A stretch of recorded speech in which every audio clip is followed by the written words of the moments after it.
This is Jane Dorian, and you're watching the Break It Down show. I get to do cool things with cool people, and I've really enjoyed setting up with you and talking. It's amazing that we get to do all of this stuff. I mean, I have a TV studio on my back. It's nuts. But thanks for welcoming me to your house. I appreciate that. And I want to talk about Jerry and everything he's done. But I guess as you take on this thing of dealing with Jerry, his legacy, the things that he's owned, the work that he's created, we'll get into who he is in a second here. What has that meant for you? How has that changed your life as you know, now that he's gone? Well, let's just start with that Jerry was probably the most important person in my life since as long as I can remember. He was literally at the hospital the day that I was born. And there was never a time when there wasn't Jerry until 2019 when he passed. So I literally had an enchanted life with Jerry, you know, being so a part of it. It was glamorous. There was always music and love and laughter and great food.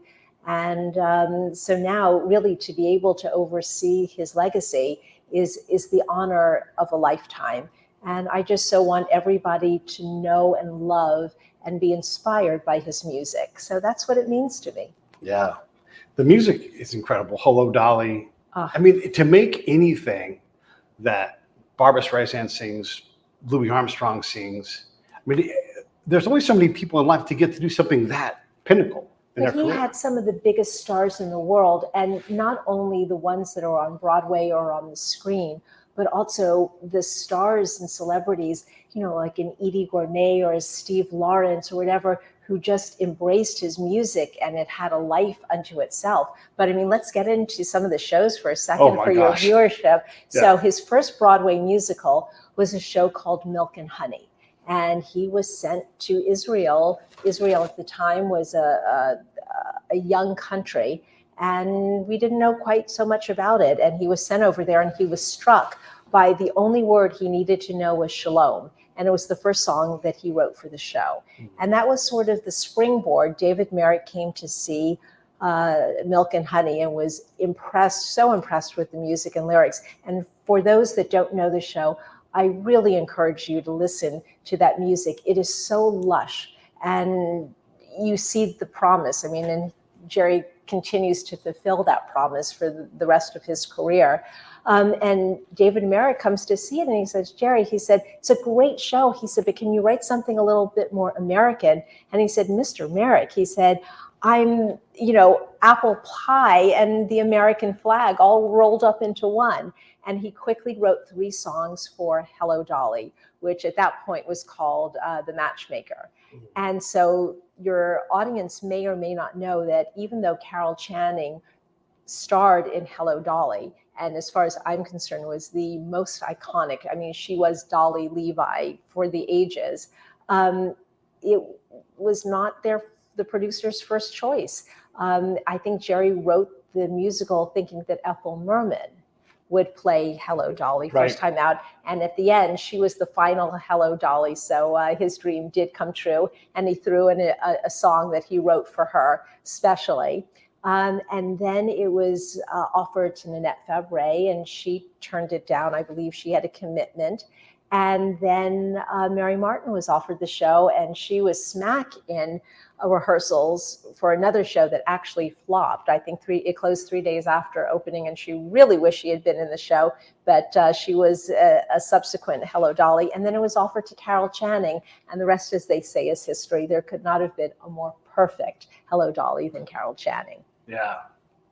When day-to-day life, was Jerry so like, I'm humming, singing, I'm like, if I get a banana, I'm going to sing a song about it, right? I'm very musical like that. No, I don't think that's how I would describe Jerry. So first of all, I don't think your viewers may realize this, but he wrote both the words and the music. And he wrote them simultaneously. I asked him once, I said, so what comes first, the music or the lyrics or whatever? And he looked at me like I had 3 heads. It was like, no, it all comes out together. And Jerry was always attracted to great stories. The underlying material was really the driving force. So I once asked Jerry, when did you know when to put in a song? And he said, when words fail and the emotion is so big you have to sing about it. And I think as phenomenal as he understood pacing, he understood where a song belonged in a show and why it belonged in a show. And it's sort of that combination that made his shows the crazy successes that they were. So then comes Mame, and which was based on Patrick Dennis's Anti-Mame. And Jerry really wanted Angela Lansbury to perform. Now, Angela was not a known quantity then. She had just come off the Manchurian Candidate, and she was a little bit dark and not the most flattering character in the world. And people were shocked to learn how young she actually was. When she starred in Mame, she was just 40. And Jerry knew that she was his Mame. So he snuck into the orchestra pit. He had subsequently taught her 2 songs. He snuck into the orchestra pit and played her audition. And she so bowled over the producers and the director and everybody there. Clearly she became Mame. So, and the rest, as they say, is history. When you have an advocate like that, someone who writes art with you in mind or wants you to perform it because you become the person that has got to be a huge boost, not only like for your career, but like for your confidence to know that the person wrote this thing. Absolutely. And she never let him down. And then after Mame, he wrote Dear World, which was based on the Mad Woman of Chaillot. And Angela starred in that. She earned her 2nd Tony for that. Unfortunately, the show never really quite got its legs and closed relatively shortly thereafter. But the 2 of them just had a delicious relationship. And then she went on to play Mrs. Santa Claus in the CBS television special. So they worked together quite a bit. When Jerry works with someone, Ethel Merman, Angela Lansbury, whoever it's going to be, does he sort of keep these people in his life? Do they stay in his orbit? You know, I have the pleasure of reading through all of the letters. Love affair is the only word that comes to mind. I mean, Jerry was so kind, so generous, so supportive of everyone that he worked with. I don't think you'd be really hard pressed to find anyone that had an unkind word to say about him. Where does that come from? Is that just because he's a musical person, or what do you think? No, I think that was just his personality. He understood collaboration at a very early age. His parents owned a summer camp called Stissing Lake. And so each summer he would be the musical director and he would direct all of these young kids in shows. So he really learned how to do everything, whether it was lighting or directing or teaching the kids music or whatever. So he understood how important it was to get the best out of everybody. And oh boy, could he do that. When he's a kid, he's coming up. Obviously, there's some kind of musical education. Is he one of those people who was just born with it? Because so many times I've talked to, there you go. Yes. Oh, that's such a great question. Yeah. So when he was 3 years old, his mother, peered down from the staircase and said, Jerry, who's here? He said, no one, Mom. And she found him playing at 3 years of age, the Battle Hymn of the Republic with 2 hands, because he had just heard it on the radio and he sat down and he played it. He was rejected from Juilliard twice. And it's actually a good thing. Juilliard's to be applauded. Sure. They realized that he had a talent and they said, if we train you, we will ruin that talent. Yeah. So he wrote, he had this incredible ear. He played like a 20-piece orchestra, even though he couldn't read or write music. So he relied very heavily on his, orchestrator. So he would play something.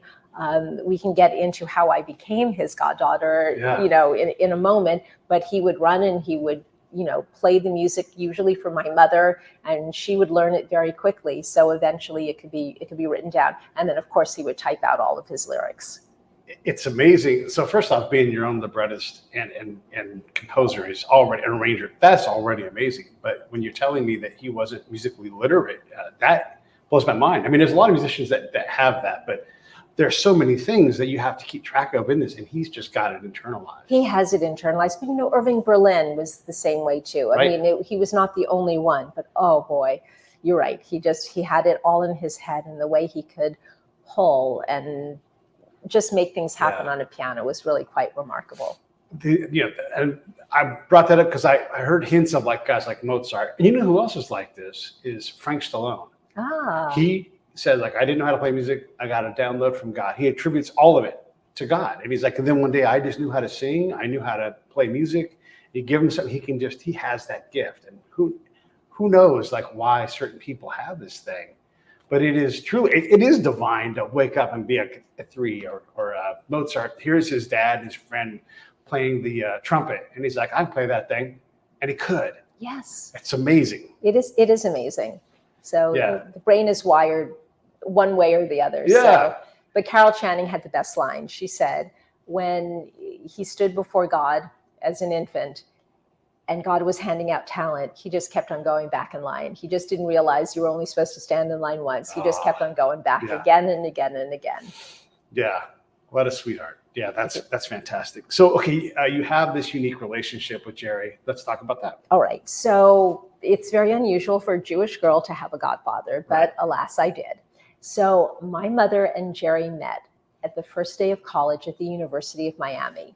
They were the 2 skinniest people. They circled each other, their eyes locked, and they didn't say a word. And as fate would have it, there was a party for freshmen that night. Jerry was at the piano playing the American Songbook, and my mother, who was a trained singer, sat down next to him and started singing. And they never stopped making music together until the day she passed away, unfortunately, way too soon. And they were like the brothers and sisters that never were.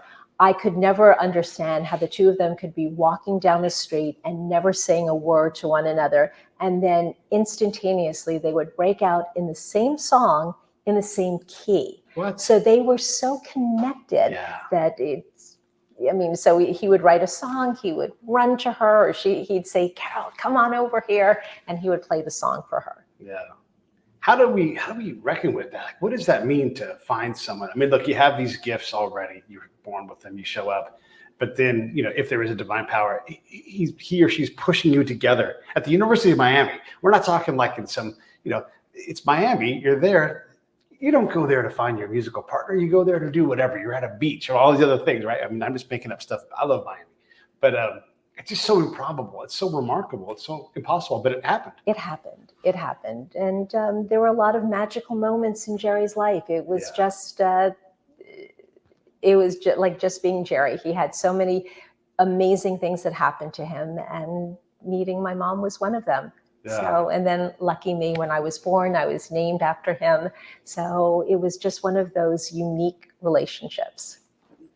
When you grow up and you're becoming an adult, I mean, he's, I guess I imagine like an uncle to you, I suppose, day to day. Well, he was almost more like a father to me. Okay. We were that close. I mean, I'll never forget if I needed help with homework. Do you remember those old phones back in the 60s and 70s where the cord was so long? I mean, it was as long as a football field, and you could drag the phone halfway across your house or your apartment or whatever. So I needed help with lyrics, and Jerry was in a meeting with some pretty heavy hitting producers. And I called, I said, I really need help because it's due tomorrow. So he told everybody to wait. He pulled that phone with a long cord and tucked into a little bar area that he had at his townhouse. Yeah. And he sat and he spent 15 minutes with me, helping me with my lyrics. Wow. I mean, he was always there for me. Some people aren't going to understand the size of Jerry's success, but when you have plays on Broadway, that's huge. Yes. When you have hits on Broadway. Well, I think he may be the only composer-lyricist that has had 3 shows that have run for over 1,500 performances. Wow. And think about that. And 2 of them were running concurrently. But then you go to a show like La Cage au Fall. And La Cage was groundbreaking on every single level. And, if I can take your audience back a little bit, it was 1983. This was before the scourge of AIDS. And Jerry was trying to show that, gay people could have families. That's what it was all about, that they loved just as much. And I feel sometimes, even though the underlying material was written way ahead of time, I think Jerry and I both felt a little connection to that show, because that was sort of us, even though we weren't, related by blood. Sure. We felt as connected as if we had been father and daughter. I mean, there was no specific way of defining our relationship, but we loved each other that much. Yeah. So Lacage came out, and they had sort of cracked the code. It opened people's eyes. He won the hearts and minds of the general public that, gay people, family, that's what it's all about. Family. And then within 6 months of the show opening, I think all but one of the Cagels had passed away from AIDS. Wow. And it just absolutely decimated the company. So then Lacage took on even greater importance because, it was just shocking. So,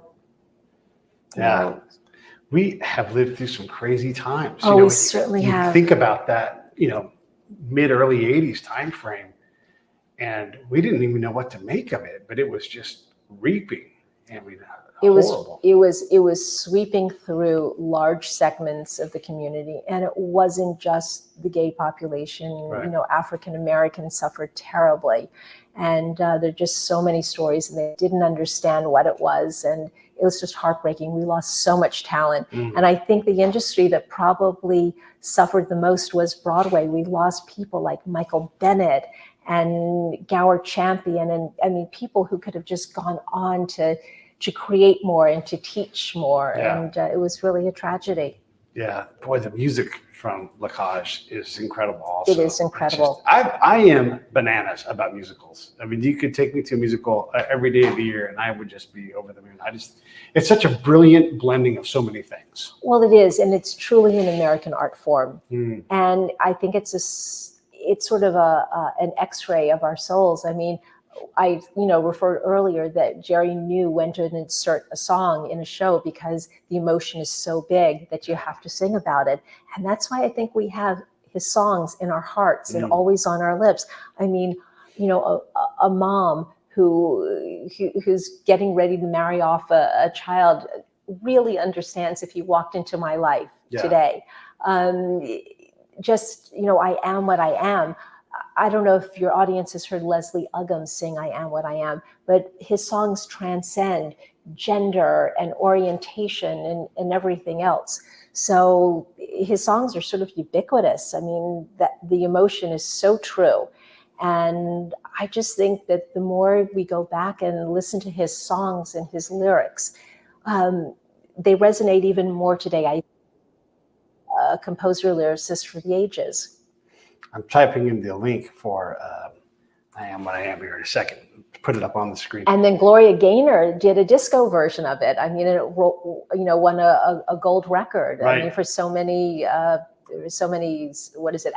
if I'm allowed to say that. I don't know. The technology has changed so much since the 80s, but it was played in every single nightclub, on the radio, nonstop. Yeah. And then you go to something like WALL-E, the movie WALL-E, and two of Jerry's songs were, placed in that movie as well. And it just shows how, if we're going to remember who we are and what we are, the producers and directors and writers felt that Jerry's songs were really the songs of our time. Yeah, let that hang for a second there, because that is, to write the soundtrack of a time is amazing. And by the way, they're super sticky. I cannot stop singing Hello, Dolly and Mad all the time. Of course. I cannot stop. Of course. So you've got Hello, Dolly. And then there were some cult shows. For example, Mack and Mabel. Some people say it's his finest score. Those songs are, I mean, everybody loves to sing those songs, and there are nightclubs and the like. And then there was another show called The Grand Tour, which was written by Michael Stewart. So Michael Stewart wrote Mack and Mabel and also Hello, Dolly. He wrote the stage adaptation for that. So there have just been so many songs. And then when my daughter was a small child, she loved Barney the Dinosaur. And so when Cheryl Leach was getting ready to produce Barney's World of Imagination, or the movie Barney, whatever, she asked Jerry if he would write the song. And only because he had watched Sarah just love Barney the Dinosaur, he agreed. And even he, after playing with Sarah and her Barney, understood what Barney was. This was his genius. Yeah. He could transcend age. He could transcend anything to get to the heart of what somebody was feeling. And after playing with Sarah, on the ground for several hours, if not days, he said, oh, Barney is sort of the conduit to a child's world of imagination. And he writes this beautiful song, and Bernadette Peters sings it.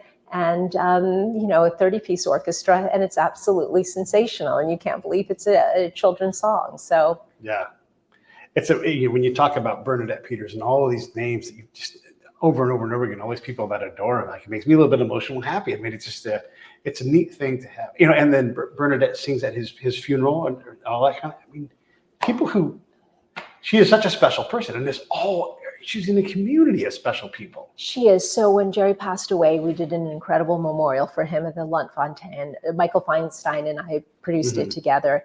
And it really was the who's who of Broadway talent. And, everyone said it was the best ticket in town, because to hear Jerry's music with a 30-piece orchestra conducted by Larry Blank, who is one of our great treasures today, and just to hear these great Broadway stars singing. And that's something that I sincerely hope that young stars will consider. We need a whole new generation of really great Broadway stars. Yeah. How do we do that? I mean, we focus so much on STEM, and we need to. Right. But how do we also take the kids that are like, I can right now play the flute and I've never touched one in my life? How do we take those kids and put them in these kind of tracks where they get that? It doesn't always happen in school anymore. Well, I think Jerry asked the very same question. And so one of the things he's doing through the ASCAP Foundation is there's the Jerry Herman Legacy Fund. And through ASCAP, they will take a program that Jerry worked with ASCAP to college campuses, and they're going to talk about, musical theater and what makes great musical theater, and work with the kids. Yeah. And scholarships will be offered for some of the winners of the, of the program. Yeah. And I think it's hugely important that we expose, kids to musical theater.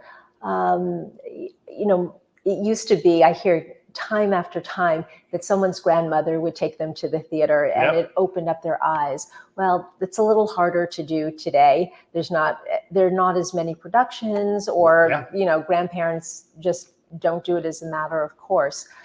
However, I am hoping, as part of, being the manager of his legacy, I hope to get younger talent to sing his songs. And I think that's one of the ways that we can do it. Whoever the top singers are today, if they can reinterpret his music and hopefully touch a whole new generation, perhaps will spur the interest.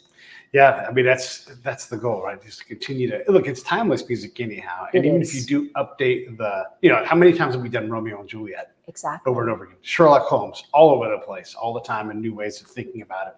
So why not do something like that with any of these wonderful pieces? I agree, and also, again, new interpretation, because if it's a ubiquitous theme or emotion, and you update the orchestrations, then all of a sudden, it's for a whole new generation. Did Jerry ever write any opera at all? Never. Never. So he stuck to the musical genre. Definitely musical theater. That was what was in his heart. Right. Which they seem like they're the same thing, but they are not. They're quite a bit different. You've got to have appreciation for that to see that they're different, but they're definitely unique. They are unique. I think Jerry was raised on the American Songbook, and I think that was sort of perhaps the voice in his head. Right.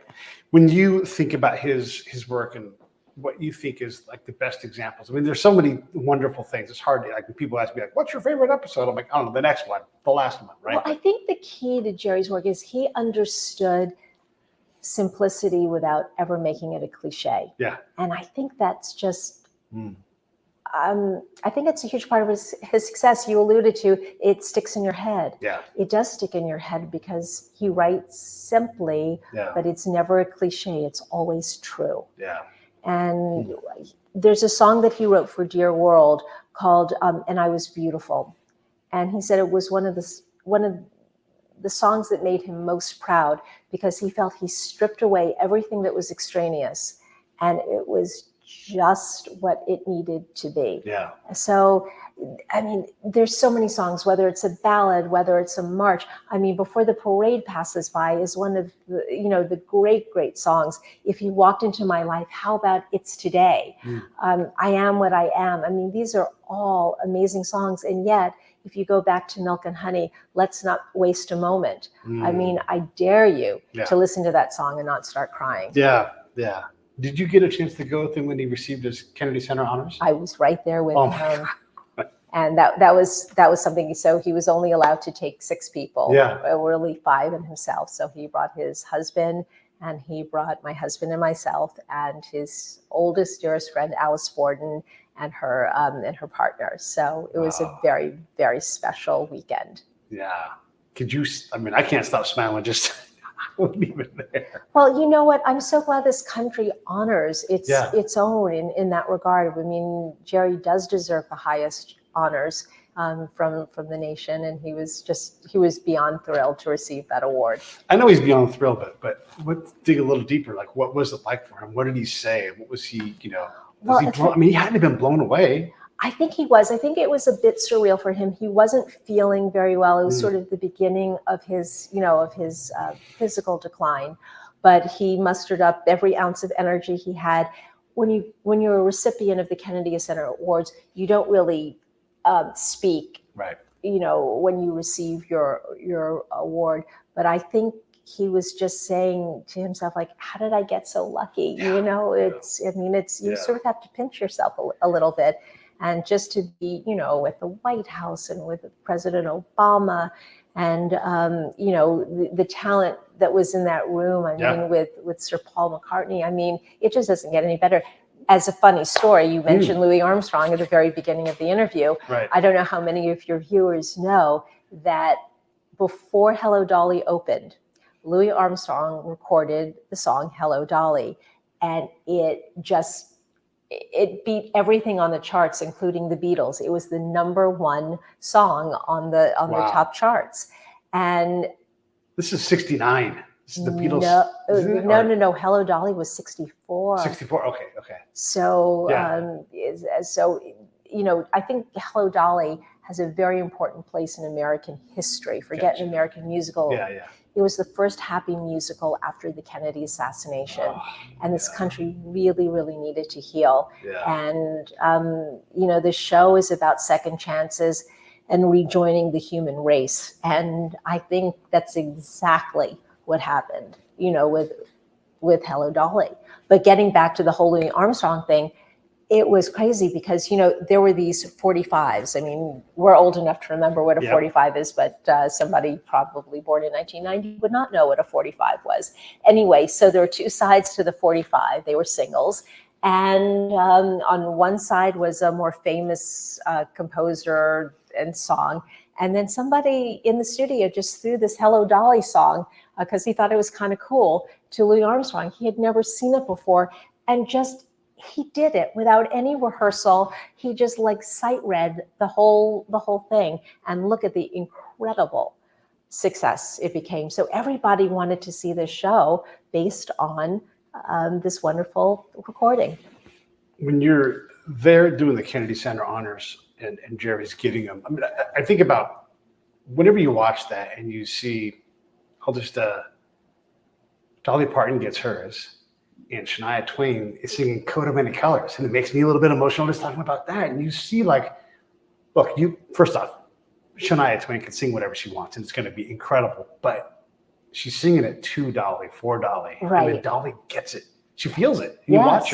You watch her react to something that you can't ever even possibly imagine happening to you. Right. Did Jerry have that experience? I think he absolutely, like I said, it was surreal for him. Yeah. I mean, to see an entire career on that stage with performers he absolutely adored. And that's, it's literally a thrill of a lifetime. I mean, that is why it's the ultimate. Yeah. I mean, yeah, it is the ultimate thing because the people who go up there and perform, and like I said, it's the best. And they are nervous about doing a great job for the person that's getting. Oh my gosh, it's amazing. It is amazing. Yeah. It is amazing, and it's not like doing, a Broadway show 8 days a week where it's just you know, in your DNA. Right. I mean, these are performers that are either learning new material or redoing songs that they made famous, and then the dancers. And, you know, Jerry did not choose the music that was, you know, selected for the performance. So it was a bit of a surprise for him. And did he pick the talent? No. So who stood out to you? Like, who really like blew you away when you were there watching among them? I just think everybody, I don't think there was any one person that blew me away. Actually, it was Jerry who blew me away. I mean, to be very honest with you, when you're there and you're seeing one person writing all of these incredible shows, that's what blew me away. Yeah, no, that's great. ASCAP, teaching kids, let's get back to that. And then some of this stuff is being funded by an auction that's coming up in December. That is correct. So for Jerry's memorabilia and some of his personal items are being auctioned at Doyle on December 14th. And you can go online right now at www.doyle.com and look at the items. And spoiler alert, his piano is one of the things that is up for auction. So, I mean, if you want to, you know, touch the keys that Jerry played, it's up for auction. And very much looking forward to, because that's also going to help fund this wonderful program for ASCAP for hopefully many decades to come. And hopefully will inspire a new composer-lyricist or a new star or whatever the case may be. So that's pretty wonderful. I wanted to type that link in there, so I'm going to put that below. Thank you so much. It's right down there. So it's December 14th. Go shop now. Take a look at what you want. Absolutely. Yeah, and it's online, or you can go to New York in person. Your choice. And then we're auctioning off something else that is very interesting. Boy, as unique a thing, and I can't imagine incredibly valuable. Yes. So Jerry has an empty crypt at Pierce Brothers Westwood Memorial Cemetery. It's in the heart of Westwood in Los Angeles. And that is where many, many celebrities are interred, like Truman Capote and Farrah Fawcett and Billy Wilder, just to name a few. I mean, I could go on and on and on. Well, we'll have to add a couple of names. Well, you can do your research and do that. So Jerry had purchased a crypt that is right next to Hugh Hefner's and one over from Marilyn Monroe's. And Jerry just idolized and romanticized all of the glamorous Hollywood talent. And so he had a health opportunity back in the 90s, and he was just planning his own affairs. And he fully intended to be interned there. But in his 11th hour, he decided he wanted to be buried back east next to his mother and my mother, his two favorite ladies. Yeah. So we have this empty crypt, and it is going for auction on October 25th at Auction Solutions. So if you go to auctionsolutions.com, you will be able to see the crypt and the location. And I think that's pretty cool to be able to spend all of eternity next to arguably the two sexiest people of our time. Yeah. I'm going to put the link in, and there it is. Gosh, down can below. you imagine the parties? I mean, oh my gosh. Up in heaven. I mean. Yeah. How did he get that crypt, though? I mean, the 90s, it seems like by the 90s, it would have already been bought up. I mean, how's that real estate available? A couple of things. So some people may not know, but Jerry's second love was design and decoration. So Jerry probably bought and sold about 75 homes in his lifetime, redoing everything. So Jerry understood the old adage, location, location, location. And it was available, and he purchased it. So that was it. Do you know who he purchased it from? I mean, someone. I believe from Westwood. They owned it. They owned it. Okay, I believe so. Yeah, I mean, you almost seem like Joe DiMaggio would buy it next, exactly. You know, but he didn't. No. So that place has got quite an interesting history. So I think your viewers would enjoy looking up the cemetery there. I have to ask, because it's such a unique thing, and obviously you have to have some money to do this kind of a thing. How do you, like, you're the caretaker of this whole thing. How do you market this? Like, do you get on the phone and cold call, like, hey, by the way, it's available. You should have bid on it, whatever. I mean, how do you make sure that you get the value for it? Okay, well, you ask a great question. So Jerry passed away in 2019, literally right before COVID. It was December of 2019. Man had impeccable timing. I mean, come on. So we did make it available, and we had an incredible article in the Wall Street Journal and the New York Post, and I think everybody was interested. But COVID was touched a little too close to home, and people did not want to confront their own mortality at that point in time. So I think this is a way better way of handling it. That way, it's a little bit more accessible to everyone worldwide. Right. Wow, what an amazing thing. Is there an estimate on what they think it's worth over at the auction house? It's a great question. When auctioneers, there's a formula. They always go really low so that everyone starts bidding high. So I don't really know what the estimate is. I would actually ask that question of Brad Chaplitsky at Auction Solutions, because he's the one who could probably help you out best with that. There's the link for Auction Solutions if you're interested in bidding or watching the bidding. That's absolutely. Actually, it's going to be a great auction. From what I understand, Marlon Brando's tuxedo that he wore in The Godfather will also be up for auction too. Yes. Really? Yes. Wow. Yeah. That's amazing. Yeah. The things that are also in the collection, is there anything you want to highlight besides the Crypt? Well, there are awards. There's some Kennedy Center awards and memorabilia. They're phenomenal photographs. There's some jewelry of his. Oh my goodness. It's been a couple of months since I actually laid eyes on everything. Wonderful photographs.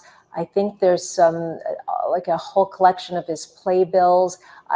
Again, I'm just kind of glazing over. I'm sorry. I wish if I brought my notes, I would have. Much better recited because it. We have a website. Thank you, which is even better. Yes, ask my friend John Doyle. He right down there. There you go. Yeah, that's great. What did you decide? You mind me asking? What did you decide to keep of Jerry's? Obviously, you get a chance to pick something. Well, actually, not exactly. Okay. So Jerry was very thoughtful. He had bequeathments, and he wanted certain people to have certain treasures of his. So he took care of all of that ahead of time. So because he wanted ASCAP to be able to benefit. Right. When you look at these things and you are in the presence of them, just like we did a thing with a past relative just this past weekend, and you see the books and you see the rings. It just makes me feel it's that much closer. It just it revives memories. Yeah, it just it's just to have that tangible remembrance. It, to me, is everything. And also with Jerry, at least I get to, put a CD. Yes, I am old, but I still like CDs. I even like the LPs. I mean, I hope people actually go back to some of the LPs. The sound on them is remarkable. Yes. You forget how good music can sound. But, I throw on and listen to his music, and I feel as though he's right there with me. Right. When I was a small kid, we watched the Buddy Holly movie that Gary Busey did. And it never occurred to me that movie happens less than 20 years after he passes. Yeah. So it's all the adults. It's like, that happened a few years ago. Right. And I would grab a little, like a strainer, like a tea strainer, and I would sing into that thing. And I'd be like all over the house running around. And it's amazing, the power of music. And my dad's got a degree in music, so there was always music in the house. But my own way to curate my own experience, and a lot of it was musicals because my dad liked musicals. Do you remember back when you could go to like a Six Flags and they'd be like, oh yeah, we're going to have a whole show and it'd be a theme. And there were people out there, dancing and singing. I went to a lot of those shows and he kind of burned it into my experience. But when you say that there's less of it because they don't do that anymore. And the community theater is just a constant struggle. I mean, God bless. It's hard though. It is very hard, but I think you just established what it really is. You had parents that took you to the theater, and we need parents to take kids to the theater. Yeah. Unfortunately, it's very expensive to go to a Broadway show, but it's so worth it because there's nothing like it. Where do you go to see that kind of live performance with a real orchestra? It's life changing. It is. Yeah. I'm going to talk about it. You guys should take your people to the symphony, to the orchestra, to the opera, to musicals. It's amazing, and you can get pretty inexpensive seats. I mean, I'm not saying it's free, but for oftentimes $15 to $30 on a ticket, you can absolutely go see world-class stuff. You may sit towards the back, but there's no bad seat in a house like that. And it's true. I love watching the orchestra. It is amazing what they do, how it all comes across. I'm a big fan of like little arrangements, like going and seeing a cellist or a cellist and a pianist kind of play back and forth. It is an absolute time machine. Your mind goes somewhere else, and then 90 minutes later, you're like, oh, it's over? Time stands still. That is the magic of the arts. It's literally time stands still. But you also raised another really important point. All of this electronic music that's done on an electric keyboard, of course there's a place for it, but the human experience of being in a theater with live people and live musicians, there's nothing like it. It's a piece of heaven. Yeah. I am a huge fan of live, even unamplified. I mean, the human voice can be loud enough to be heard a long way, especially if it's trained. And then horns. When horns blow, it hits you. And I'm a huge, huge, huge fan of pipe organ. It is like a giant 800-pound gorilla just toying with the symphony. Oh, yes. Like the pipe organ's like, all right, I'll play kind, I'll play soft. And then the symphony is and they love it. Of course. And when they love it, you feel it in the arena. Oh, you do. I mean, how many times are people just swept up into a standing ovation because it's so fantastic that they have to say thank you to the performers? Yes. Okay, so we've talked a lot about Jerry's stuff. We talked about his pieces, his success, all of these things. Kennedy Center honors, the auction. Is there anything else that you want to cover? This whole thing's been amazing for me. I'm such a huge fan of all this stuff. Thank you so much. Thank you. I think one of the overlooked contributions that Jerry made was he was outed when he tested positive for HIV. And instead of shying away from it, he basically said, look at me. He said, I am fine. I'm doing just great. And he gave so many people the courage not only to say, hey, I'm positive too, but to go on and lead full lives. One of his partners did, succumb to AIDS, and he started Marty's Place in Florida, giving people who were sort of towards the end of their lives with AIDS. Because just remember, people with AIDS were treated like they had leprosy. It was just inexcusable. And I really think it wasn't until Princess Diana held a baby with AIDS that people said, oh, we won't get AIDS from, Anyway, the thank goodness medicine progressed, and there was something called protease inhibitor and AZT that came along that really allowed Jerry to manage his disease. And he lived to 88. Jeez. Yeah. And, there's a wonderful poetry to the age which he passed. There are 88 keys on the piano. Oh, yeah. You're right. And I loved the fact that he made it to 88. Yeah. So anyway, like I said, he never shied away from his illness, and he helped so many people along the way, part of searching for the cure, giving encouragement to people. And it's one of the things I respect about him so very, very much. I love it. All right, I'm going to roll the credits of this. Hang on one sec.